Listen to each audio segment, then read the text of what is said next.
Welcome back to yet another PlayStation education. Ba-da-ba-ba-ba. I'm loving it. There you go, an upgrade from Mario. I like Mario better. Here we're going to talk about our predictions for this upcoming episode of The Walking Dead, the DLC episode 400 Days. It was originally announced at E3, which was actually less than a month ago.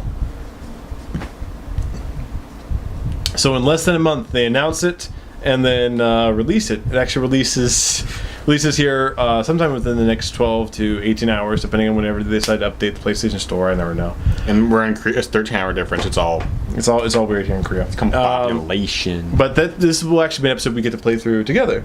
So we still haven't talked about like how we're gonna make decisions, or if we're like. I'm thinking there's 5 stories. We trade off the controller. So every time a story switches, we trade off the controller. All right, I'll let you go first, though. Okay, so I get 3 stories? Yeah, because I've just recently played it, and you're like sitting there starved for it. I beat the game already. Stop me, Jamin. Like, stop me! I'd make it off as well. We've already discussed this.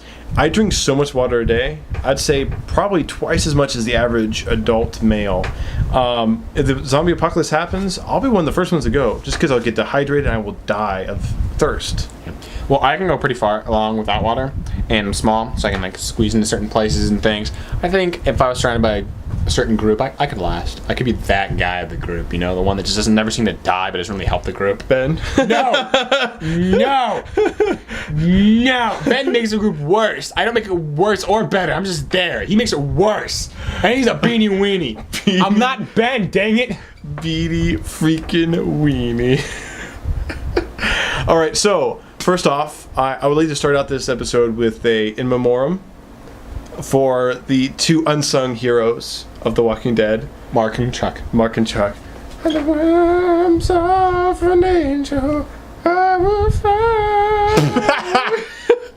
I think that's the song. You know, the Seven Conklin song that's always singing whenever like this is the sad dog. Yeah, I know. It's a great song. It's just the way you're singing.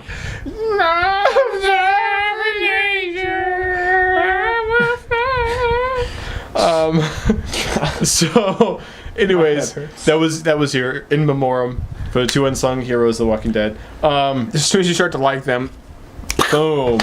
And I would actually argue that they contributed more to the group than a lot of the people. Larry, Ben, Larry, Ben. Lily, don't get me started on Lily. Right when you start to feel sorry for her, right when you start to help her out, she pulls that.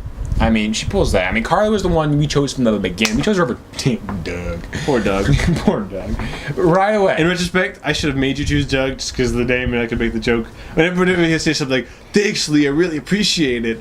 Doug loves you. It's like you love Doug too. You chose him over the chick. No, I chose Carly. No, I'm saying that. Oh, yeah. And it pops up in the corner. Doug loves James. Wait, it's Lee. It's like Fable, like the heart will pop out how much they like you. Yeah. It's like this big old heart. Anyway, inside joke. Jenna and James are laughing right now. Everyone else, all 0 of you are kind of confused. I'm gonna say, our audience are 2. I'm pretty sure both of them got the joke, so our entire audience is laughing. There you go. That's 100% laughter rate. That's So, continuing on, what we're talking about. What were we talking about? Predictions for the next episode. Yes. So I'm gonna start with the big one. I don't think Kenny's dead. You don't think Kenny's dead? I don't think Kenny's dead. No matter how you play out the Kenny situation, you do not see him die, and you have the option of saying, "I didn't see him die. I think he's okay." So that to me says, that's a horrible impression. That to me says Kenny's alive. I don't think he's gonna have a big part. I think he actually might be that trophy we saw. Trophy's already out. I've actually already have them downloaded here. Obviously can't access them until the game comes up. But you have the names. And one of the trophies is reunited with an old friend. That's my guess. You will see Kenny. In fact, that truck.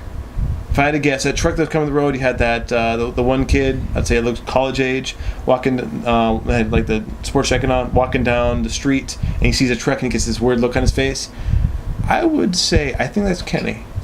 I think it's several things. Yes. One, you see the alleyway. I mean, considering he's his only bullet that makes sure Ben didn't suffer, makes me feel like he's dead.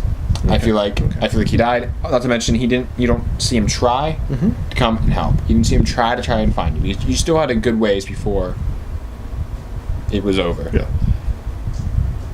And I feel like there's a reason why they killed off every single character except Clem is the only one you know for sure is alive. Chris Nomade, I mean, he very well could be. You never see him die. You never see him even in danger. Yeah. But you don't see him again. So it very easily could die. Like and you saw the 3-month gap in between episode 1 and 2, and just how much changed in that 3 months. So you never know. The other thing I'm thinking is, right now they're saying hold on to your saves. I don't know if that's just because, like, you know, for statistic reasons or whatever. They said hold on to your saves. You're going to want them for this episode. I think when some decision you made or some of the decisions you made during this past season is going to change something in the episode. And here's my thoughts. Here's my prediction. I'm not going to take full credit for this. I've heard this theory elsewhere, and I happen to agree. I think the advice you gave Clementine at the end, there was avoid cities, keep moving, avoid groups, and don't trust anyone. Don't trust anyone. And I think choosing whatever decision you chose is going to impact. I think she's going to have a cameo. I don't think it's going to be very big. I think she's going to have a cameo in it, and I think that the decision that you made is going to impact how she responds to whoever it is that she ends up meeting, because I think it's going to happen after the whole Lee situation. So it's probably... And that's another thing we should talk about. 400 days. So that's literally twice the span of time that has already passed in this first season. This first season happened in only 2 seasons. Or 2, like, human seasons. Like, it's... Well, you know what I mean. It started out in late spring, early summer, and it ended late fall. Well, I didn't mean that episode season. Yeah, I know. Yeah, less than 6 months. The span was less than 6 months. 400 days is obviously over a year. So I am certain that she's going to be in it, and it's going to happen after the whole end of Lee's story arc. I feel like we're going to see freaking... Holy crap. Molly. Wow. I feel like we'll see Molly again. Like, obviously, in your storyline, you didn't take Clem with you, so Clem does not shoot and save her. Yeah. Well, mine, you save her, and she leaves. Yeah. She feels like, I'll do better on my own. No, again, it's the whole Kenny situation. You never see Molly die. All you see is, oh, she's overrun. We have to go. We got no time. Ain't nobody got time to save her. There you go. All right, any more thoughts? All right, with the reunion one, obviously you see that. I feel like it is gonna be Clem, or yeah. I feel like the season's gonna be just as gut punching. Just be, even though it's just one episode, you just play like 20-25 minutes with each group. I feel like one of the group is just gonna be absolutely just holy crap. Like, obviously it can't be as bad because you can't be emotionally attached to anyone because you don't play nearly as long. Yeah. It's gonna be kind of devastating. There's gonna be something happening. You're like, dang, yo. But yeah, in the trailer it shows the gas station. I feel like that's gonna tie it in. Even the groups don't meet each other. They're all gonna be there at one time or another. So it's gonna end with a huge cliffhanger, like a normal, like no. You're literally gonna feel like you're hanging on a cliff. Well, now you know how I felt after playing episode 3 and having to wait 2 months for that next episode. Oh my gosh, it was awful. Man, episode 3, man, that's the episode that if you want to quit, that's the time to do it. Yeah, that's the make it or break it. That's the peak of the mountain. If you make it to the top, I won't say it's smooth sailing, but smoother sailing. Like, here's episode 3, episode 5. Yeah. And you got like the other episodes in here. Episode 2, I think, is the third worst. That one is. And then 4, and then obviously 1. So real quickly, I actually want to go into some predictions. I say we go back and forth. We each choose 3 predictions on things that we think or we're pretty positive that will be in this upcoming DLC. And then we'll kind of compare, see who got the most points. I'll go first. My first one. Let's try to talk about stuff we haven't talked about already. I think at least one of those people out of these 5 groups you end up meeting, at least one of them, it gets set up to be the protagonist, or at least one of the protagonist's party of season 2. So what? There's 5 different stories. Yeah. And there's at least 1 or 2 people per story. At least one of them is going to be set up either as the protagonist or as a party member or like a group member of the protagonist for season 2. Protagonist, as in like the lead, like your lead. Yeah. Yeah. All right, that's what I figured. All right, makes sense. That's pretty lame. All right, my prediction of the game is I'm gonna go with you're actually gonna see Omed and Krista with Clem. Boom. So you think they met up? I think they met up. You think they met up? Because it sets you in a feeling, oh, happy, something good happened, and then they die. That's how the game works. As soon as you're feeling warm and fuzzy, they just stab you in the face. Well, which brings me to my prediction number 2. I think out of those 5 groups, at least 2 of them will be completely wiped out. Completely wiped out. Dead. Whether by your choosing or you had no choice, whatever. At least 2 out of those 5 groups will be dead by the end of the DLC. I'm gonna go one step further. I'm gonna say all but one group dies. Oh. One step further. I'm gonna say all but one, just one, or like it ties out to like the one person from like this group and over here, and they meet up, and they're the ones that live. But ultimately, it comes to one group. It's the end of one group. Okay. That's who you follow into the prediction number 3. You saw there it looked like a prison van. Guys like in orange jumpsuits or whatever, and then look outside and look like a cop was trying to fight somebody, and you're assuming he gets infected or whatever. They kind of did a close up on one character. He kind of longish hair, beard, looked possibly Hispanic. I think he knows Lee.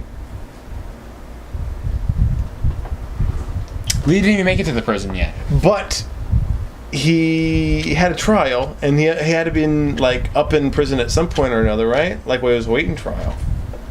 So I'm going to say that he might not know Lee personally, but he knows of Lee or has met Lee. That's pretty legit. And I think that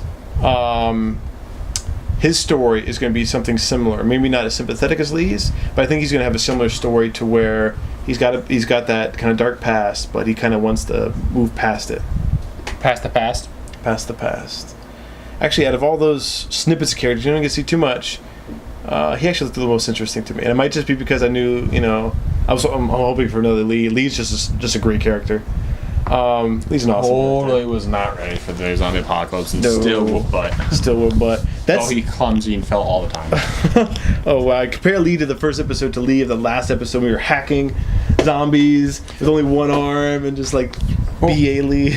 Well, it helped that he got covered in the stuff, so not very many were attacking him. And still pretty big. Yeah, and it kind of helped that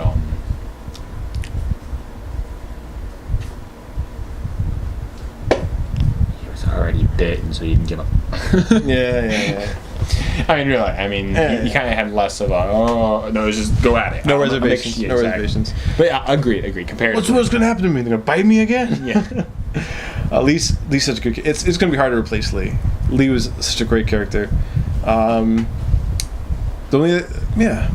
think in the end, it may be just because you got to put so much into him. Lee was probably my takeaway of my favorite character. Very, very. In fact, I would say probably tied. Either tied or very close second would be Clem. Oh yeah, Clem's such a great character, especially considering how, especially in movies, you got the sidekick kid character can often be very annoying, and Lee ended up being Clementine just ended up being so adorable. Remember when she's doing the coloring, and leaves. I'll make one for you. Oh no, I'm thinking along the lines of, did you break this flashlight? No. Did Duck say I'd do it? He's always accusing me of things like putting a bug on his pillow. Did you do it? Yes. Yeah. I love Clem. She's awesome. Okay, so to wrap up. Yeah. This is the wrap up going down. Actually, we're going to do 2 more things. First, your 3 favorite characters, and then your 3 least favorite characters. We'll do the bouncing back forth. Number 1, like I said, Lee. Clem. Okay. My number 2 is Clem. My number 2 is Lee. Okay. And my number 3, I'm going to go on a limb here. I'm going to say Kenny. I was the one who did, I was best buzz the entire You were. game. I was the one that kind of flip flopped on Kenny. Yeah. In the end, he was the guy who Swore too much, but still he swore way too much. But he, oh my gosh, he just I could sympathize with him every step of the way. And I mean, I'm sure there's some there's some people out there that are Kenny haters, but I don't know. Like every time something bad happened to him, you never felt like he serves you right, like you did. You kind of sort of did with with Lily and Larry. You get the feeling, oh, that's awful. It went too far, but you kind of sort of had something like this coming. You never felt like the Kenny. You never felt like, oh, the stuff with your son and your wife. Yeah, you never felt that way. You never felt that way with Kenny. Oh man. So anyway, that's just my personal opinion. You're number 3. I'm gonna go with Omid. Okay. Because he was a good one. He's definitely my top 5. would say, yeah. I really like Kenny. I was considering Mark and Chuck as well, but they of course died way too quickly. Way too So young.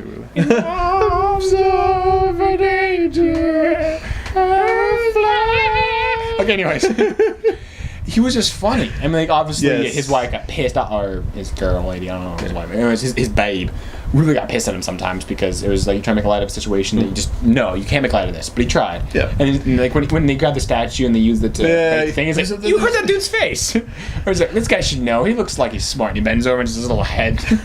Omid was a very well-written character. In fact, I wish there was more of Omid. In fact, I think he didn't come into, like, to the end of very end of 3. No, he was very end of 3. Those remember when the train was coming through? But he was. Yeah, that was episode 3.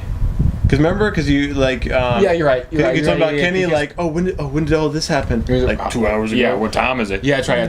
That's right. Because remember I said, well, this episode seemed long, and you're like, well, they have to make it a little bit longer and add a little bit because if they ended where they did, no one would play the game now. And then episode 4, he was bedridden for most of it, so you only got to really see him at the end of episode 3 and episode 5. Yeah, because of a broken leg. So if there was more Omid, I wholeheartedly agree it would be more of him. So okay, he was pretty awesome. He was really awesome. Bottom 3, we're gonna go in reverse order. All so right. the number 1 least would be the last one we say. All right. So number 3 least, the character that you dislike, but there's still 2 more people you dislike more. Yes. This is going to sound kind of bad considering all the praise you just said to Omid. I'm going to say Krista. Not like a hate character by any means, but like you don't know her backstory. Like half the stuff she says to you is either arguing with you or yelling at you. The only time you remember really the first thing I called her was the new Lily. She's nowhere near as bad as Lily, but yeah. And and she had potential though. Like all the side story with the baby stuff was really sympathetic. When when she was breaking up crying, whenever she saw the videos when they were in Crawford, like that definitely put her up on my list higher. Yeah. But not higher than Molly, who Molly was kind of competing for the other worst spot. Again, nothing against Molly. Again, she's just What about Ben? What about Ben? Ben falls in the middle of just everything.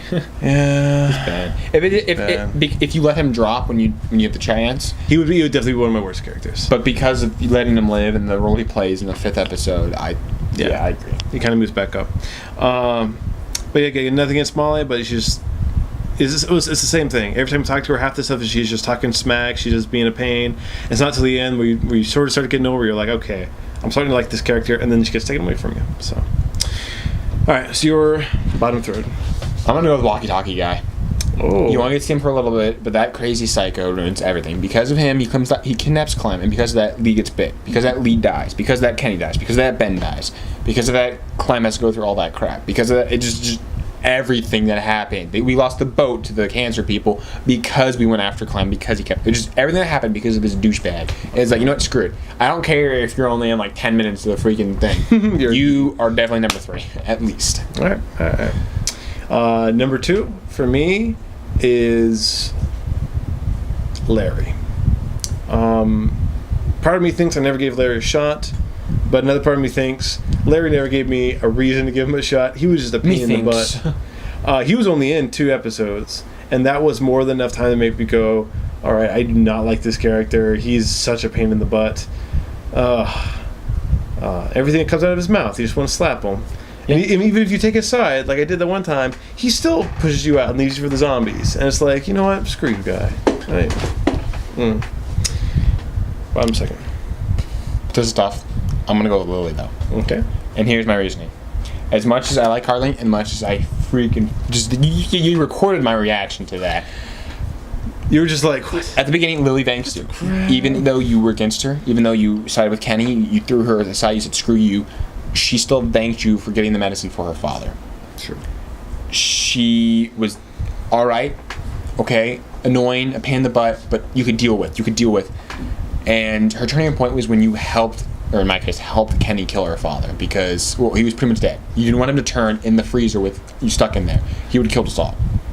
So you have to get rid of him. So her turning point was right after losing her father, witnessing two people help get rid of him, and that's when she snapped. So I've never, obviously you can't forgive her for what she did. I mean, she snapped. But at least she has somewhat of an excuse. No matter how flimsy, she at least has somewhat of an excuse. Well, see, this is where those we talk about the coloring book. You know, the little bit of what you put in the middle. That really adds the extra flavor to the experience. I actually took her side in the locker. I tried to save her dad. You know, I did CPR on her dad and everything, and he didn't come back, and that's why Kenny killed him. So for me, yeah, that's devastating but for you it was oh no, I can understand we killed her dad, and for me it was, hey, I tried to save her dad, and you still kill my girlfriend. You know what? Screw you so much. I hate her so much. She is definitely my number one ding ding ding ding least favorite character of Walking Dead season 1. I really wish you had the opportunity to feed her to the zombies. I don't know. Earlier, so Carly would live. Earlier, so Carly could live. Yes. Oh, I kind of feel like things would be definitely different. She saves her butt so many times in that game. I love Carly. Your least favorite character. Larry. I mean, with Lily, she at least thanked you with the heart medicine. He never did. He threatened to kill you. In fact, after he got better because you got in the medicine, he shoves you and won't let you leave the pharmacy. Punches you right in the face right after you just gave him medicine to survive. And if it wasn't for Kenny coming back and giving me the hand, I would have died. Well, that's why it's surprising. The one part in episode 2, whenever you come down the stairs and you're like, Clem, don't eat it, it's people. And then Larry's like, what are you talking about? You had the option to say, never mind, eat up, Larry. Yeah. I'm surprised you didn't take that. That would have been extra cruel. I didn't take that one either. Yeah, yeah. In retrospect, I probably would have said that. Screw you, Larry. Yeah, well, it's just he's always just over the top. An a-hole, and a hill, and a hill, and a hill, and a hill, and a hill, no, Tekiana. He's just the absolute, just... He is. Every moment. And I still hesitated to kill him only because in the way you had to. But I was like, you know what? Ultimately, I was like, screw it. Larry, you suck. I'm going to enjoy watching Kenny crush your face. So that's our top 3, bottom 3 characters of season 1. We did our predictions. Now to wrap up, 5 episodes. If you could choose one episode as your favorite, and that favorite, obviously, when it comes to Walking Dead, it doesn't mean the one that was the most cheerful, obviously, or necessarily the most fun to play. It's the episode that you take away as, yeah, this is The Walking Dead to me. Which episode would it be and why? 3. It was the most devastating. It was the biggest punch to the stomach. It was the episode where you wanted to cry, fall on the ground and cry. Obviously 5 was really way up there, just the ending of the scene. But it was just... It's never going to leave you. It's something you're going to always remember. I know it's a game, it seems like taking it seriously, but no, you seriously, if you ever play this game, you're never going to forget that. Ever. No. And it defined The Walking Dead, I think. And also it made me realize that I don't have a very high opinion on humanity. So I feel like if zombie apocalypse happened, I feel like we would make those stupid decisions. I feel like we would do what Crawford did. I feel like we'll just go, you know what, F you guys, I'm looking out for number 1. I know how cliche it is, but every zombie movie, they pretty much go, it's the living I worry about, not the dead. It's like, but it is. It is so true, because at least the dead, they're dead. They're zombies. You can't help that. They're dead. I mean, they're going to do what they do. You can at least outrun, outsmart, whatever, because they're dead. They don't have an excuse, the living. They don't. They're just horrible people, and it brings out who you really are in a situation like that. And I feel like 99% of the world would do all these things because not only are we basically evil, we're just absolute horrible people when the world's an okay spot. Yeah. When we aren't pushed into these decisions, we choose them anyways. Yeah. The bombings, the shootings, the suicides, everything. It's just like, okay, yeah, I have no hope for humanity. Jesus, come back, please. I couldn't have said it better myself. I wholeheartedly agree. like when you, going back and watching you play them second. I didn't play these a second time. I played them through once. That was my story. I decided to end it there. I agree. So Watching, I kind of want to see the other ways, but at the same time, it's changing my story, man. So it was really interesting seeing how some of our stories differed. But going back and watching some of those earlier episodes, the things that I thought were pretty impactful, like, you know, the girl wanting to commit suicide at the trailer park or the inn, the hotel. That was a real powerful scene, and that is kid stuff compared to what ends up happening. And I think it never quite gets worse than episode 3. I think the only things that come close, I would say, was maybe the opening choice in episode 4 with the kid in the attic. That one just, especially after what happened in the third one. It tugs at you. And then of course the final decision with Clem and Lee. But even those were only powerful because of what came before them. I think episode 3 could work as a standalone. Like, if you play no other episodes, you could play episode 3 and just be like, I understand why this world is so both painful and beloved by gamers. Like, I can see why this game got the accolades. It's a game that we hate, that we love, and we love to hate. There you go. So I'm James Bassette, and I write fortune cookies. So to wrap up, the same way as you did with Uncharted, we did a who would you recommend it for, who would you not. A, would you recommend this game, who would you recommend it for, and B, who would you recommend stay away from it. The faint of heart. Honestly, if you can't take some of these things, like, if you cry during The Notebook, this game ain't for you. Like, honestly, obviously it's devastating Alzheimer's and all that, but if you cried during that, this ain't for you. I mean, like, Christmas Shoes. You ever seen that? The song Christmas Shoes? That was devastating. If you cried during that, this game ain't for you. I mean, that's how devastating it is. But anyone who can take it, anyone who enjoys a good adventure game, definitely you have to play this. Like, even though I say don't play this if you're faint of heart, I feel like everyone needs to experience it. Even if it's just level 1. Honestly, if you're crying at level 1, episode 1, you can just stop. If you're about just sick to your stomach at episode 2, that's normal. But if it's like really bad, stop. Because episode 3 is just where it's that's the hump. That is, oh my gosh! If you can get past that, I mean, you're either going to turn into a serial killer or like the world's the most compassionate person in the world. I mean, he's just. Guess that's now I'm gonna be zombie Jamin. Yeah, he's in World War Z. The zombies are so goofy up front. We're gonna have to have a spoiler cast about World War Z. That movie, especially after now playing The Walking Dead, you could see why. Like, I come out of World War Z like, that's just not what I wanted from a zombie movie. It's Brad Pitt, though. What do you expect? Yeah. But here's hoping. Anyways, catch you guys here hopefully in a couple days after we get to play 400 days. Ooh. This has been your PlayStation education. Make sure to place those thinking caps in a safe place where they won't get dusty or wet. Make sure pen and paper are properly stocked. I have no pocket there, but pretend I did. And join us next time for your continued PlayStation education. Continued, yes. Bye. Let the door hit you on the way out.